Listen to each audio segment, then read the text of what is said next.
So you keep having the same fights. It's exhausting, right? It takes a huge emotional toll when you keep having déjà vu over the same issue, same topic, same results, and it makes you question if things will ever change. It certainly doesn't help your marriage feel like it's growing, right? The core emotional needs that underlie most arguments is really asking, do I matter? Am I seen? Am I supported? Am I valued? Is my effort noticed? Welcome to the Marriage and Motherhood Podcast. I'm your host, Michelle Perda. As a marriage coach who's married with 3 kids, I know how much parenthood could change a marriage. If flirting, laughing, and having fun together feels like a thing of the past, then I'm here to teach you that marriage doesn't have to feel so hard with your parents, and your marriage can thrive even when you're in the season of raising kids. Whether you're in a good place in your marriage and you just want to continue growing together, or you're wondering if you even like your spouse anymore, this podcast has something for you. Join me here each week as we dive into what it takes to help your marriage grow, and maybe even do a 180. You'll learn ways to handle conflict better, bring that spark back into your relationship, as well as learn how to improve other areas of your life from my lovely guest experts. Are you ready for the next stage of your life and marriage? Let's dive in. Hello. Welcome back to another episode of the Marriage and Motherhood Podcast. So you keep having the same fights. It's exhausting, right? It takes a huge emotional toll when you keep having déjà vu, it seems like, over the same issue, same topic, same results, and it seems like nothing ever changes. It's predictable. It makes you question if things will ever change. It makes you feel uncertain. It certainly doesn't help your marriage feel like it's growing, right? So in this episode, we're going to dive into what is happening here. Like, what are repetitive arguments, the deeper emotional needs behind them, how to start shifting from these patterns that you two have created, and when it's time to actually get support. So let's dive in. What are repetitive arguments? Repetitive arguments are basically arguments that keep happening as if it's a pattern, right? You have it about the same thing, and the way you fight about it ends up being the same, and it's like a rinse and repeat type of situation. It's like a dance that you guys have learned. The choreography is the same, and you guys are doing the same dance steps over and over again. So you can predict how it's going to start, how it's going to escalate, and how it's going to end. And these typically cover topics that are surface level, like chores, like parenting, phone usage, money, the way you communicate, value. But the underlying need or wound doesn't ever get resolved. And so you have it again and again and again. It is exhausting and you're over it, right? So I wanted to share with you the themes that are going on behind the fights. Earlier, you heard me say surface level topics. That's because when you just talk about the surface level things, you don't get into the core reason of the issue. And so while you're solving things up here, there's still something going on down here. And that's why it keeps resurfacing in these different ways. It's getting triggered continuously in these different moments, which then calls for you guys to do that same dance choreography and have the same result out of every single conversation you have about it. Okay, so the core emotional needs that underlie most arguments, and I'm going to be referencing an incredible woman named Esther Perel. The first one being power and control. This is about decision-making power. Who's heard, who's not, who gets a say, who doesn't, okay? The second theme is care and closeness. It's really asking, do I matter? Am I seen? Am I supported? And the third one being respect and recognition. Am I valued? Is my effort noticed? Is the energy that I'm putting forth acknowledged? Or is it going unnoticed? And other emotional triggers can be feeling unsupported, unappreciated, unseen, dismissed, invalidated, feeling like you're the only one that's trying and you're stuck in roles, right?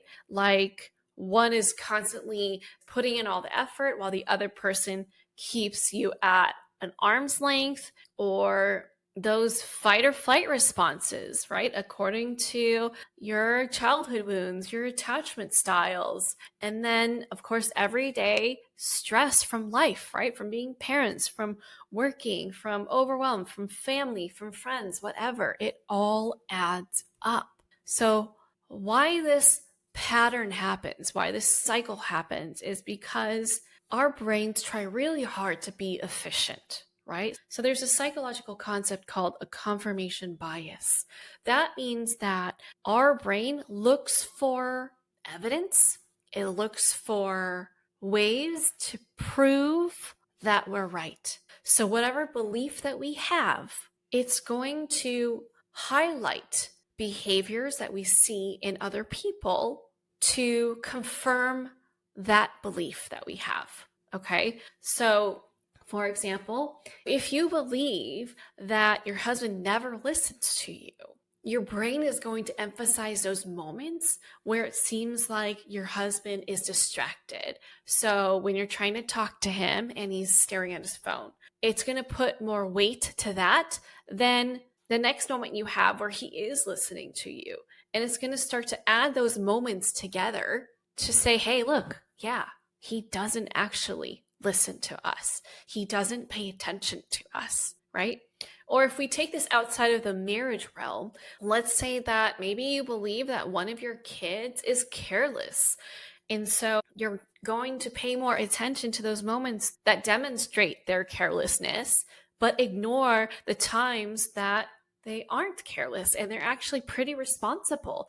And so the way that it's balancing in your mind is not fair, and it's going to weigh more heavily according to a belief that you hold about the situation. Okay. Another reason why this pattern happens or cycle happens is because when we do something, we often can easily excuse our behavior. Well, we did that because of this. And it's very situational. But when we notice our partner's doing something, we're like, yeah, see, it's all of the time. It's now become a character flaw for them where it's like, yeah, no, that's something that they do, versus how we make our own flaws as situational. Like, well, I wouldn't have done that if this didn't happen, right? And so we give ourselves more grace compared to our partners when we're stuck in this cycle of having repetitive arguments with their spouse and not feeling truly connected as partners. And so because of that, we often don't feel the need to do anything differently with how we navigate the argument. And we're expecting our partner to do something differently for us to have a different outcome. But because both sides are approaching things in the same way, in that, hey, I am acting like this because of you, that's why that outcome is so predictable. So you're going to end up having the same result of feeling unresolved and having this argument again in the future. So how do we break this cycle, right? Like, nobody wants to be in this. It is a headache. It doesn't help the marriage in any way. How do we stop this? Because when communication is down, it heavily affects connection. And so we want to get this fixed right away, right? So in order to break this cycle, you first of all have to even notice that you're in a pattern and notice what that pattern is, right? When you are able to spot that you're in a pattern and be able to see what you're each doing to create this pattern, that's when you can start to change.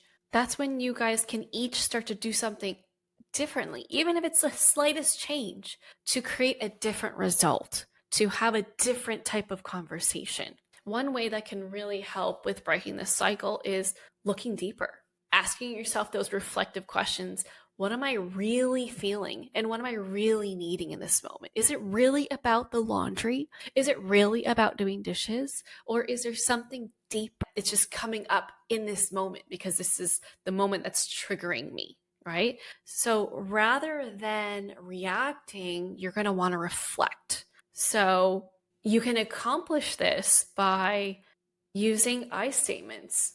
Another way you can do this while you're mid conversation is start to mirror your partner. So if they're sharing what's going on with them, instead of reacting, share what you're hearing. You can start out by saying, what I'm hearing is, and then confirm that that's what they actually said, so that you can confirm that what you heard is actually what they meant to say. Or using statements to express yourself by saying, when this happened, and outline what this means. In this situation, I felt this way. Notice that there's no blame in how that was expressed, right? If you want your partner to continue to engage in the conversation, we want to make sure that there's reason to stay there, that we aren't saying things or doing things disrespectfully to make them understandably want to check out, right? When we point the finger, when we blame, when we criticize, of course they're going to want to leave, or of course they're going to want to defend themselves. So, as much as communication is a two-way process, a lot of it is going to be about, how can I grow as a communicator? How can I communicate in a way that keeps this productive and keeps my partner wanting to continue to talk through this? How can we navigate this and grow out of it, grow closer, grow stronger, and resolve this issue without making them feel like they're being attacked or making them feel like they need to defend themselves? So that includes also acknowledging and validating your partner's experiences. Like, yeah, I get why you would feel that way given what your experience was. Or, hey, can you share more about what that was like for you? Again, leading with curiosity. Curiosity is a very important tool to use and practice in your marriage. And then use those moments and create little breaks where you hold hands.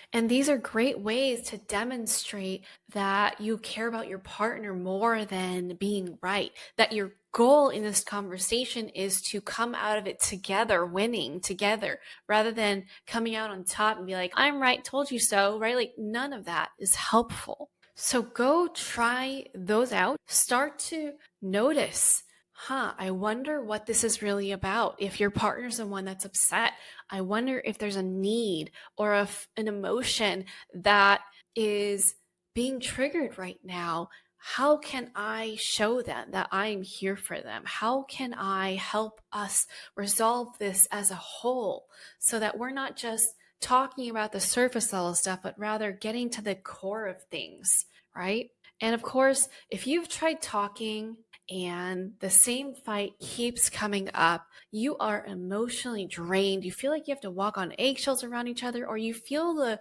need to pull away from each other. You guys are now avoiding each other. You feel disconnected and you're not sure how to proceed to move forward, but you're open to doing things differently versus just trying harder. Then I want you to consider coaching. Okay. Coaching can help you figure out what is really going on, learn new tools to improve communicating, learn how to handle conflict in a healthier and more effective way, and break those patterns to create healthier ones, so you guys have that desire and motivation to connect again, so it can bring you closer, create that sense of emotional safety, and get back to being the two of you, a loving, fun couple that has each other's backs. Coaching can help you do that, okay? So if you're feeling stuck right now with the way things are going and you don't know what to do next, but you know that you need to do something because you want so much for your marriage to thrive, then reach out to me, book a clarity call, let's talk. And that's it for this episode. I want you to know that you don't have to have these repetitive arguments anymore, that there is a way to find out what's really behind it, because your life is meant for so much more than just arguing. Okay. There are so many moments of connection that you can replace with that arguing. But in order to get to that point, you've got to get into why it's happening and use those tools to navigate them. So if you are needing those tools and you are ready for support, reach out.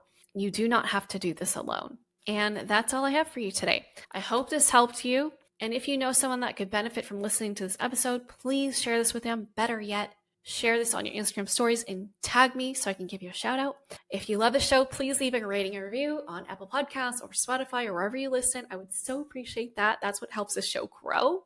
And I'll catch you back here on the next episode. Bye.